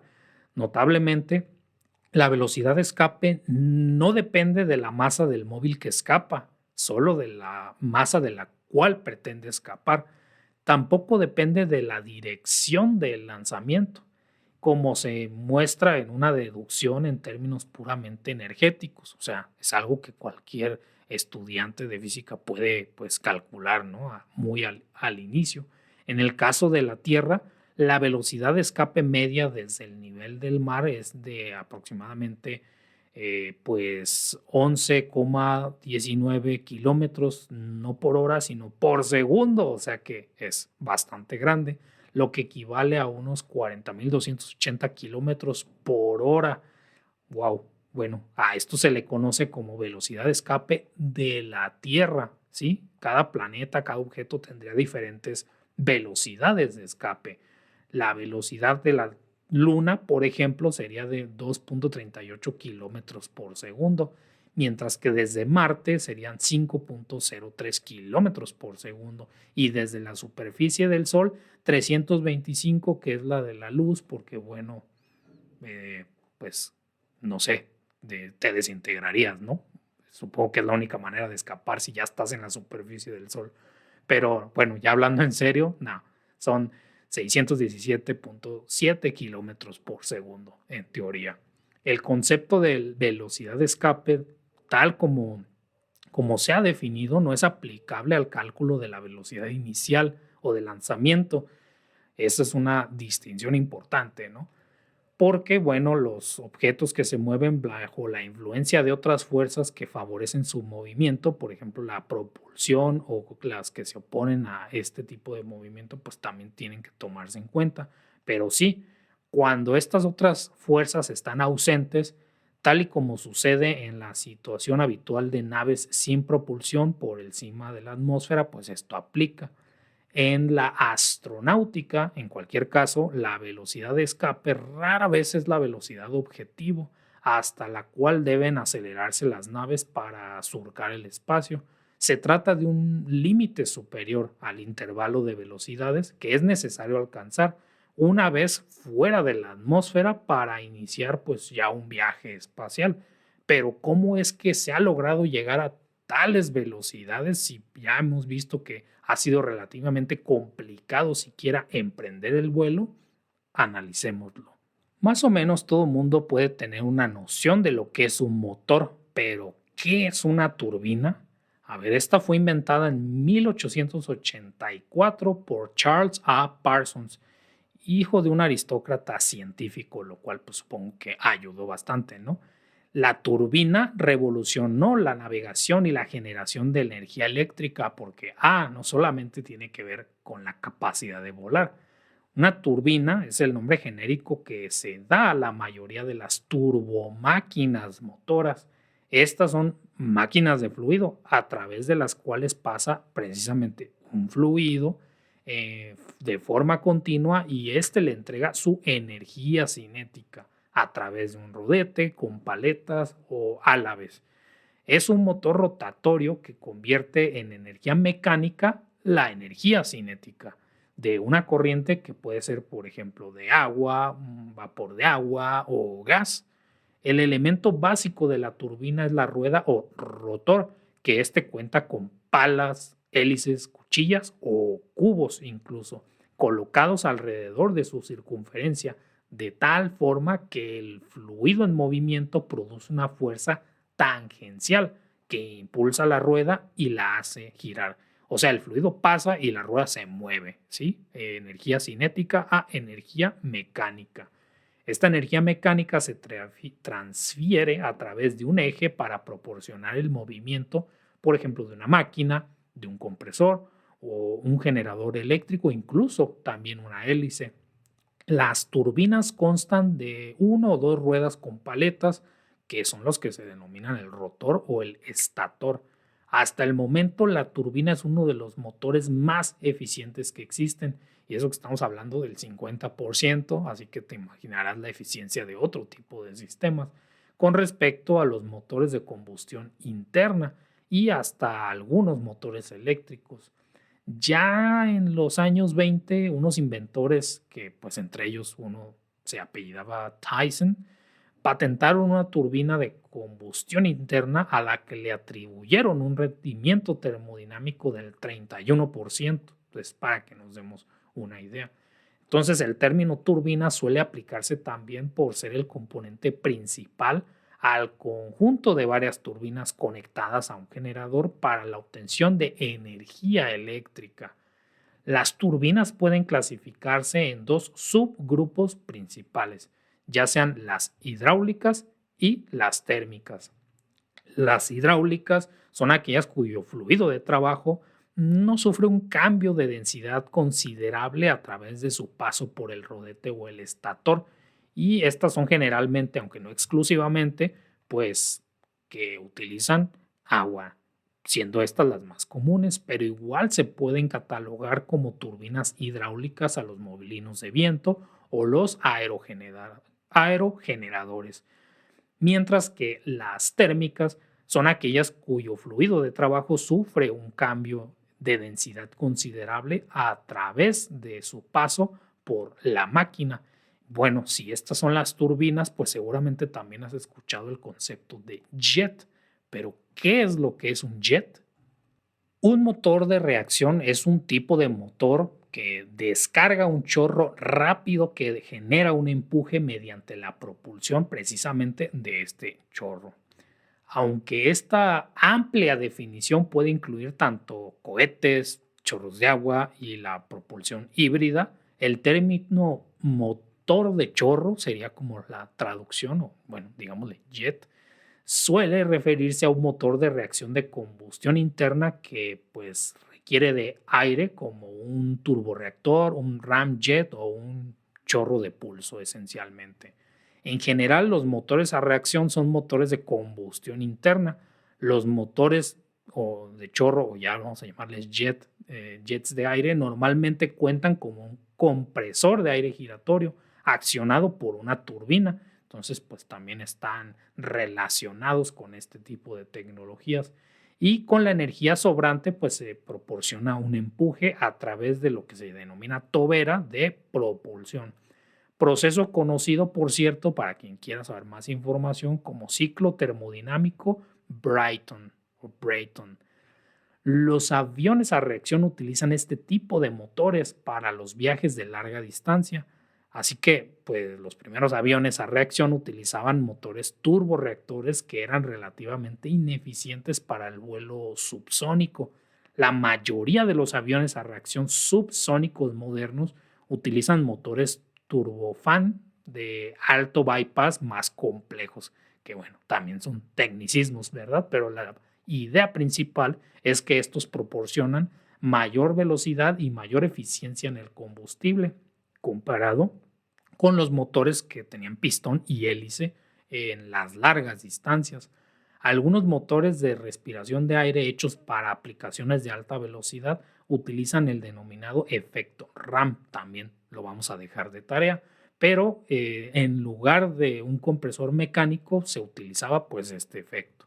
El empuje de un motor típico de avión de pasajeros aumenta en un factor de casi 25 veces, o sea, del orden de primero 22,000 newtons hasta 510,000 newtons en un periodo de 4 décadas de desarrollo, desde los años 50 hasta los años 90, para ser más precisos. Y al mismo tiempo, si su eficiencia aumentó 25 veces, su fiabilidad aumentó por lo menos en un factor de 40 veces, porque, por ejemplo, de cada 40 paradas en vuelo, por cada 100,000 horas de vuelo del motor, pasarían a solamente una parada de motor por cada 100,000. Entonces, eso es más o menos la frecuencia de que pase, ¿no? Esto, combinado con un consumo de combustible muy reducido, pues permitió el vuelo transatlántico de rutina. O sea, antes de eso no era posible, de aviones bimotores concretamente, para el cambio de siglo, donde anteriormente un viaje similar habría requerido múltiples paradas de combustible, pero pues A grandes rasgos, lo que falta por mencionar es precisamente cómo llegamos a la era espacial. Al hablar del vuelo espacial, la pregunta obligada es: ¿qué es un transbordador? A ver, ¿qué es? Pues es un vehículo reutilizable de transporte espacial, es como lo podríamos definir a grandes rasgos, pero la principal diferencia con los tradicionales cohetes es la posibilidad de su reingreso a la atmósfera terrestre, pudiendo realizar un aterrizaje totalmente controlado. El vuelo espacial comenzó en el siglo XX, después de avances tanto en la teórica como en la práctica de personajes como Konstantin Stilovetsky, ni siquiera lo puedo pronunciar, Robert H. Goddard y Hermann Hobart. Son los nombres que aparecen necesariamente cuando investigas la historia de los transbordadores. Y bueno, como quizá te suenen los nombres, pues la Unión Soviética fue la que tomó la delantera lanzando el primer satélite y el primer hombre y la primera mujer en órbita, ¿sí? No es nada más uno. Los Estados Unidos a mediados de la década de 1960 eventualmente lograron el aterrizaje del primer hombre en la Luna en 1969, quedando pendiente la primera mujer en la Luna, ¿no? En el mismo periodo, Francia, Reino Unido, Japón y China fueron capaces de tener lanzamientos de este estilo.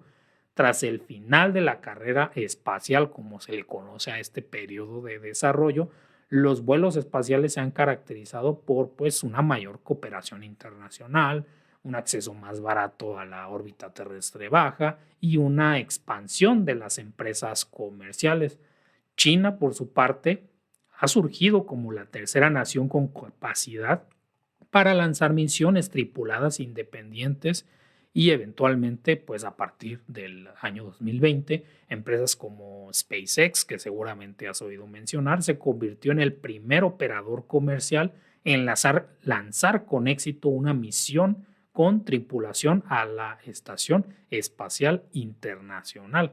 Entonces, ya cuando hablamos concretamente de las aplicaciones de la astronáutica para hacer volar naves espaciales, pues precisamente a través del espacio exterior con o sin seres humanos a bordo, pues es lo que define a esta disciplina. Estos vuelos espaciales se realizan mediante telerobótica o control autónomo. El vuelo espacial se utiliza para poner en órbita terrestre sistemas de satélites de comunicaciones, como ya lo mencionamos, satélites de reconocimiento, satélites de observación de la Tierra y también para la exploración espacial. Una vez en el espacio, el movimiento de una nave espacial está cubierto por el área de estudio llamada astrodinámica. Algunas naves espaciales permanecen en el espacio indefinidamente, lo que ha creado contaminación espacial. O sea, ese es un problema todavía, en forma de contaminación lumínica y también basura espacial. Las naves espaciales terminan por reentrar en la atmósfera, si es que están diseñadas para eso, en las que eventualmente pues se desintegran. Y si no, como muy recientemente se ha podido demostrar comercialmente, pues gracias a su reentrada controlada se puede tener una seguridad y un aterrizado bastante limpio, suficiente como para comenzar a pensar en reutilizarlos, siendo a menudo los que no, pues arrojados simplemente pues como al panteón de las naves espaciales oceánicas. Eso es algo que puede pasar. Pero a ver, si ya dijimos todo lo básico acerca de la industria aeroespacial, pues falta lo que normalmente hacemos en este podcast, que es analizar cuál es el futuro de la propulsión, en este caso de naves espaciales o de aeronaves en general. Vamos a analizarlo. Bueno, luego de una extensa introducción hacia el tema del concepto del vuelo, la aerodinámica en general y cuáles han sido los requerimientos necesarios para poder establecer lo que hoy en la actualidad denominamos como la industria aerodinámica en general o aeroespacial en el caso concreto, pues ya de las naves espaciales denominadas en particular transbordadores, si cumplen con ciertas características que ahora repetimos, si la primera introducción en la que expusimos todos estos conceptos no fueron del todo claros, pues recuerda que siempre puedes escuchar el episodio completo en las listas de reproducción del This Charming Podcast. Pero ahora en esta última sección hablaremos por fin del futuro de la propulsión. Resulta que una cosa en la que no hicimos mucho hincapié durante el episodio fue que precisamente todos estos coeficientes numéricos y adimensionales que se tienen que optimizar para ver si se puede tener una cierta relación de empuje, peso, sustentación, arrastre, etcétera, para determinar si el vuelo es posible, y que eventualmente no fue necesario nada más pegarle casi un motor del tipo que tendrías en un auto a un avión, que fue como las primeras ideas que se tuvieron para hacer un aeroplano, pero que después se logró tener los otro tipo de motores para integrarlos a los aviones, ya sea en pares, y que eventualmente pudieron ser tanto varias decenas de veces más eficientes como más seguras, y que permitieron el vuelo transatlántico, y que a su vez la invención de los propulsores jet permitieron que los transbordadores lograran superar la velocidad requerida para poder salir a la atmósfera terrestre por lo menos, y poder empezar a dar los primeros pasos hacia la exploración espacial, aunque ya se han dado históricamente avances, por ejemplo, la llegada a la Luna y llegadas a otras partes del sistema solar, aunque no con la presencia humana directa, sino indirecta a través de precisamente satélites y robots que se pueden operar de manera teledirigida. Todos estos sistemas de propulsión de alguna u otra manera están limitados por precisamente el combustible que requieren para poder emprender el vuelo.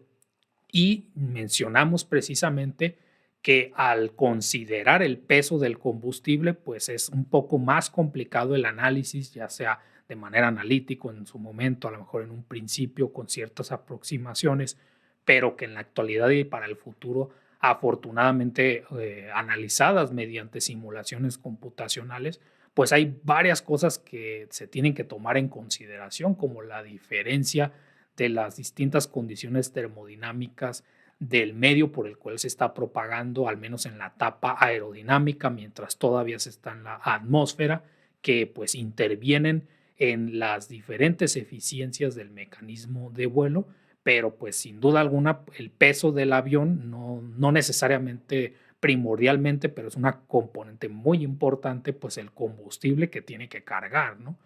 Y entonces, de alguna manera, pensar en un tipo de mecanismo de propulsión que no requiriera combustible, pues suena no solo imposible, sino que pues a lo mejor ni siquiera dentro del campo de la ciencia ficción estaría pues a considerar. Sin embargo, y pues una disculpa para las personas que no han visto ni las películas ni la serie, pues concretamente podríamos pensar en historias de ciencia ficción, ya sea de la saga de Star Wars o de la saga de Star Trek, que pues honestamente pues soy más del team Star Trek, al menos para este tipo de ejemplos. En muchas ocasiones se ha hecho mucho énfasis en cuál es la fuente de energía, que no necesariamente implica que sea directamente la fuente de propulsión de sus naves espaciales, que muchas de ellas tienen la capacidad incluso de tener vuelo no solamente longitudinal, como pudiéramos llamarle a las aeronaves como tipo pues aviones, o directamente vertical, sino que tendrían la capacidad de tener como sistemas híbridos. Sin embargo, difícilmente tienen visiblemente algún tipo de sistemas en movimiento, como lo pudieran ser pues hélices o rotores, de tal manera que pues parecieran precisamente más cercanos en familiaridad a las tecnologías de los transbordadores. Sin embargo, para dentro de este mundo de ficción, que ahora, bueno, nos vamos a tomar ciertas licencias proféticas, que a lo mejor no es lo que solemos hacer en esta sección, porque normalmente hablamos de futuros un poco más a corto o mediano plazo, pero aquí vamos a hacer la aclaración de que en este particular análisis estaríamos hablando de un poco más a largo plazo, y tomando precisamente inspiración de la ciencia ficción, que no sería ni la primera ni la última vez que se materializa un invento que se concebió de esa forma. sería retomar que primero lo que llegan a manejar, al menos en las últimas películas de Star Trek, que la fuente de energía que utilizan sus naves más avanzadas es precisamente de la reintegración entre materia ordinaria y antimateria. Pero eso, si bien sería un proceso altamente eficiente, pues básicamente en el modo más simple en que lo podríamos pensar, pues un electrón interactuando con un positrón, pues desintegrándose en radiación gamma y obteniendo energía, pues más pura, difícilmente se podría obtener por otro mecanismo. En realidad hablan de su fuente de energía, ¿no? Eso no se traduce directamente en su forma de propulsión, porque si quisiéramos pensar que directamente poniendo estas dos partículas vas a tener el control de que la radiación gamma salga en una sola dirección, pues eso está difícil de por sí, ¿no? Nada más hacer eso sería una complicación tecnológica. Y aún así, si lo que va a emitir, digamos, por la tobera de sus sistemas de propulsión van a ser radiación gamma, pues eso definitivamente no es seguro, o sea, se volvería algo peligroso para todo lo que estuviera alrededor de este sistema, porque la radiación gamma precisamente tiene el potencial de activar radiactivamente a la materia. Entonces, por el color de las naves espaciales o del gas o sí, pues del fluido que emiten a través de estos sistemas de propulsión, sugieren que en realidad es otro tipo de sustancia la que está emitiendo, ¿no? Entonces, ya otra vez recurriendo a estas licencias proféticas que nos estamos tomando aquí, una posibilidad sería recurrir a lo que en su momento el padre de la aviación moderna sugirió en su momento, o hacer un análogo con eso, que fue precisamente decir que para que el vuelo pudiera ser sostenido mediante este tipo de maquinaria se requeriría concretamente de que el motor tuviera el peso y la potencia, relación del peso a la potencia tal que la sustentación fuera más grande que el peso, ¿no? O sea, eso fue lo que predijo y que eventualmente se cumplió, ¿no? Pues una predicción, pues más o menos en esa dirección que se pudiera hacer es la siguiente, basado en un experimento que sí se ha comprobado, porque resulta que precisamente en el año 2018 fueron investigadores del Instituto Tecnológico de Massachusetts, el MIT, conocido por esas siglas, pues esencialmente mostraron que había una manera de volar que no requería de una sustancia fluida o líquida, de tal manera que le podíamos denominar pues vuelo de estado sólido, y quizá el término técnico estado sólido a ciertas personas con perfil técnico en la audiencia le suenen, pero en realidad pues se denominaba sistema de propulsión mediante viento iónico.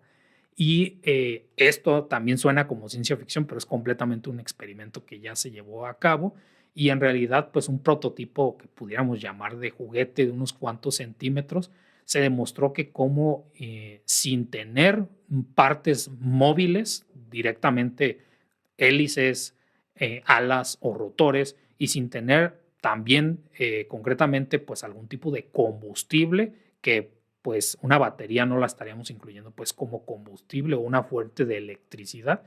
Esto es lo que lo haría esencialmente pues de estado sólido. La idea era la siguiente: a grandes rasgos, el aire, que es el que requeriríamos como fluido de trabajo para una turbina, por ejemplo, o para un jet para poder hacer la propulsión, es eléctricamente neutro, es decir, los átomos que constituyen el aire, sean de nitrógeno, oxígeno, etcétera, pues tienen tanta carga positiva como negativa aportada por los electrones o por los protones, ¿no? Los electrones aportando la negativa, los protones la positiva.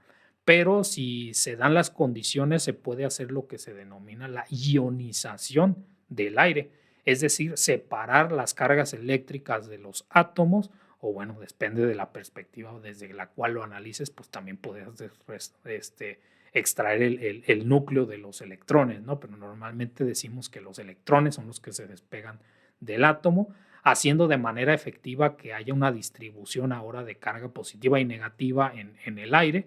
Y si hay manera de que este plasma, que efectivamente se vuelve un plasma al ionizarlo, pues pueda separar de alguna manera, que esto pues se puede hacer. De hecho, concretamente sin adelantarme un poco al argumento que voy a dar más adelante, en aplicaciones de aceleradores de partículas, precisamente hay ciertos tipos de fuentes de partículas que proporcionan a los aceleradores estas partículas de trabajo mediante la difusión, técnicamente sería este mecanismo, la difusión de las partículas cuya velocidad en el plasma superan a las otras entidades dentro de esto, de tal manera que con paredes que tengan un cierto potencial eléctrico para contenerlas, pues simplemente están viajando como si fueran en un gas, pero eventualmente por el mecanismo de difusión, unas pueden escapar más que las otras y separarlas, ¿no? O sea, la difusión sería en este caso pues un método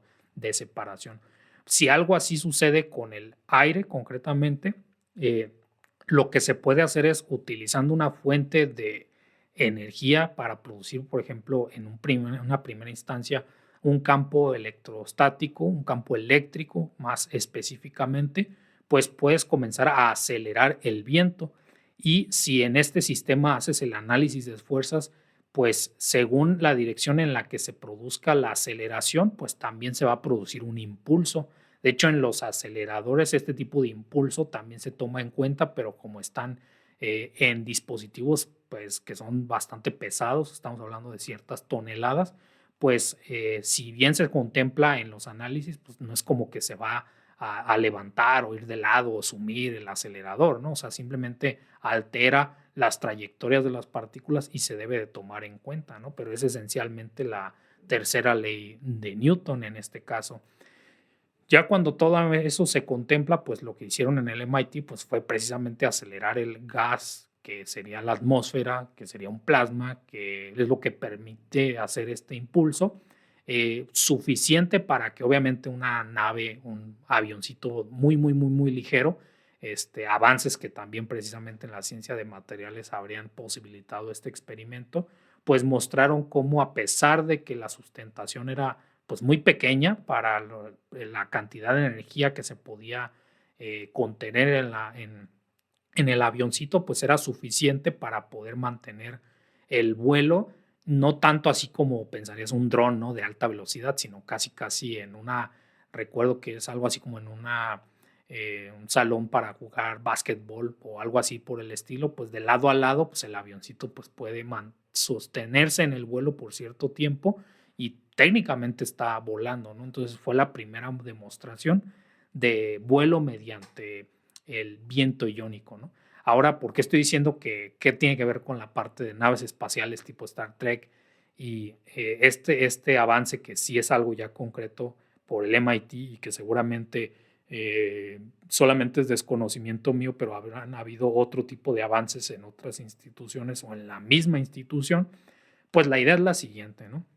Si un gas ionizado está compuesto pues partículas de aire y lo que tú quieres es acelerar esas partículas de aire para hacer el impulso, pues técnicamente hablando, y bueno, esto puede ser un poco controversial para ciertas audiencias, de manera efectiva no estamos hablando de una turbina, ni estamos hablando de un jet, ni estamos hablando de un motor de combustión, sino estamos hablando que el sistema que proporciona la propulsión, en este caso del avión que estoy describiendo, pues es efectivamente un acelerador de partículas.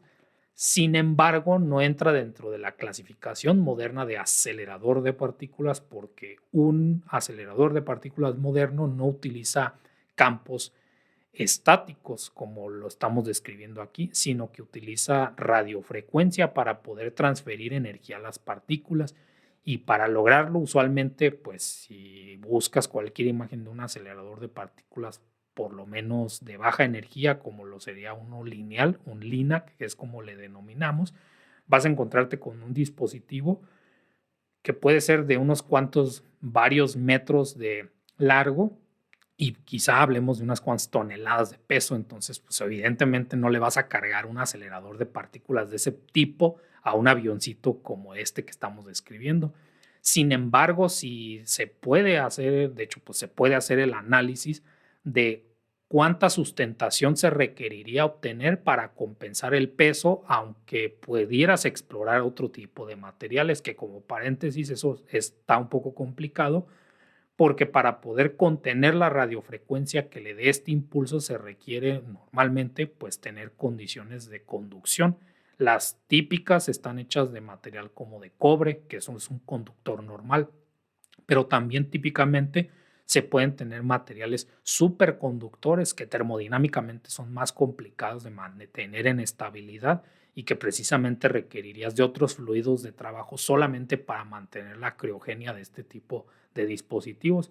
Sin embargo, pudiera ser una combinación donde se obtuvieran digamos, un sistema de propulsión conductor normal y hacer una transición de fase ya estando en el espacio donde la temperatura no fuera tan problemática alcanzarla a nivel tan bajo, pudiera hacerse una transición a un material superconductor para aumentar la eficiencia, ¿no? Entonces sería como un sistema híbrido que de por sí ya está complicado porque los materiales que son superconductores, pues no es cualquier metal, no es cualquier conductor, ¿no? Entonces, no digo que sea imposible, pero pues definitivamente sería un reto tecnológico obtener así, algo así.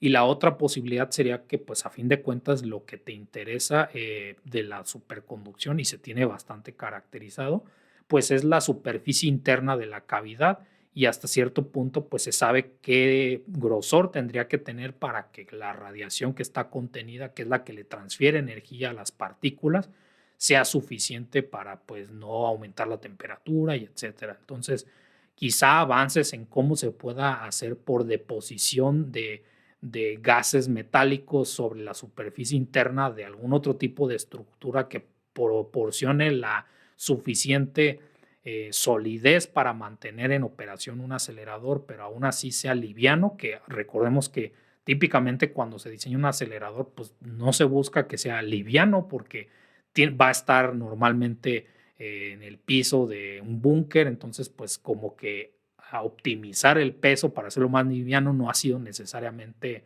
pues algo que se tenga en cuenta, quizás sí su tamaño, que normalmente se obtiene aumentando la radiofrecuencia, porque originalmente, y esto es algo curioso que no se tuvo realmente en contemplado al inicio, cuando se hicieron los primeros cálculos de más o menos qué frecuencia necesitarías para que más o menos tuvieras una cavidad de radiofrecuencia pues de tamaño considerable, o sea, de centímetros, metros o algo así, o sea, no ibas a hablar de una nanoestructura ni de kilómetros de estructura, pues más o menos era del orden de 400 megahertz, lo cual coincidió que era la frecuencia a la que operaban los instrumentos que se utilizaban, por ejemplo, para los sistemas de radiocomunicación durante la Segunda Guerra Mundial. Entonces, este tipo de fuentes de radiofrecuencia o este tipo de dispositivos que podían tener estas frecuencias fueron los que se utilizaron eventualmente para integrarse a las cavidades de radiofrecuencia, que es como se le denomina, pero eventualmente se han desarrollado fuentes que operan a frecuencias más altas y si las frecuencias son más altas, las longitudes son más cortas y de alguna manera que pues no es directa, pero se puede permitir concretamente, y el interés era para los aceleradores de uso médico, pues pensar en aceleradores más compactos, o sea, ya no estamos hablando de varios metros, pero quizá un metro, sí, y eso ya se reduce, ¿no?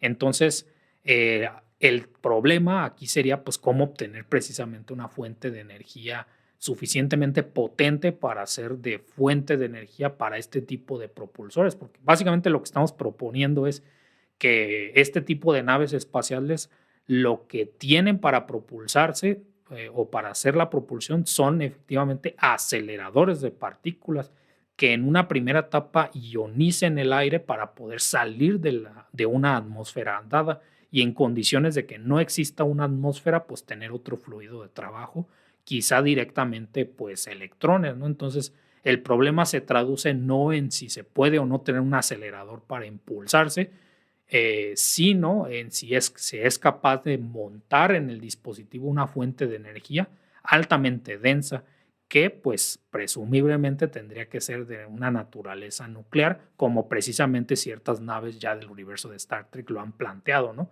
que necesariamente las ordinarias operan con cierto tipo de reactores nucleares, presumiblemente de fisión, no necesariamente, perdón, presumiblemente de fusión nuclear y no necesariamente de fisión, porque si bien los de fisión, que son los que utilizan la descomposición de átomos radiactivos más pesados como el uranio, etcétera, pues eso de por sí es difícil conseguir en la Tierra, ¿no? O sea, también, por cierto, se utiliza la difusión química para pues los gases que se evaporan puedan separar los átomos de uranio que son del isótopo que es radiactivo de los que no, pero pues ese proceso no lo quiero detallar porque si el algoritmo detecta que tengo necesariamente más conocimiento sobre ese tema, no sé qué pueda opinar la plataforma, pero el punto no es ese, sino que las verdaderas transbordadores que tuvieran una posibilidad de navegar por el espacio,